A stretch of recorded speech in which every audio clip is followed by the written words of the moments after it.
কসম ওয়া মানে হলো কি প্রতিজ্ঞাবদ্ধ শপথ করা।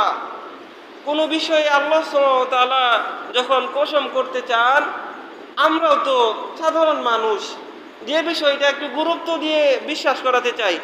ওই যে কসম, এই কাজটা আমি করি নাই, কসম মানে আমরা গুরুত্ব আরোপ করার জন্য কসম ব্যবহার করি। সম্মানিত হাজিরিন, আল্লাহ সুবহানাহু ওয়া তাআলা কসম করেন হলো মাখলুক নিয়ে, দামি দামি জিনিস নিয়ে, মহামূল্যবান জিনিসগুলা নিয়ে আল্লাহ সুবহানাহু ওয়া তাআলা কসম করেন। যেমন কি আল্লাহ সুবহানাহু ওয়া তাআলা শামস, সূর্যকে নিয়ে কসম করেছেন, চন্দ্রকে নিয়ে কসম করেছেন, রাতকে নিয়ে কসম করেছেন। আল্লাহ সুবহানাহু ওয়া তাআলার কসমগুলোর জিনিসগুলা অনেক দামি, মহামূল্যবান।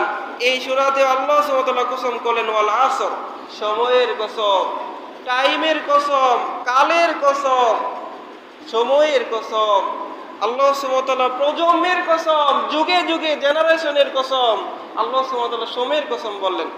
সম্মানিত হাজিরিন, এই ওয়া শব্দ থেকে আমাদের শিখার আছে। আল্লাহ রাসূল সাল্লাল্লাহু আলাইহি ওয়াসাল্লাম সহিহ বুখারীর 3419 নম্বর হাদিসে বলেন যে আল্লাহর নাম ব্যতীত কোনো বান্দা যদি মাখলুকের নামে কসম করে, কোরআনের কসম, পশ্চিম দিকে বলতেছি, মায়ের কসম, বাপের কসম, অমুকের কসম, তমুকের কসম যদি করে, সে শিরক করলো।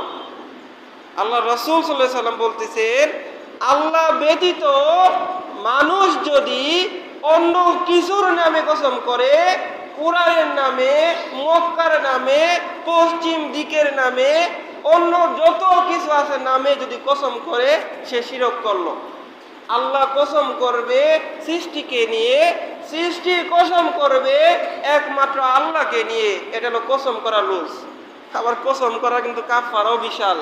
যে কোনো কাজেই কসম করিয়েন না, কসম করার কাফারা অনেক বিশাল।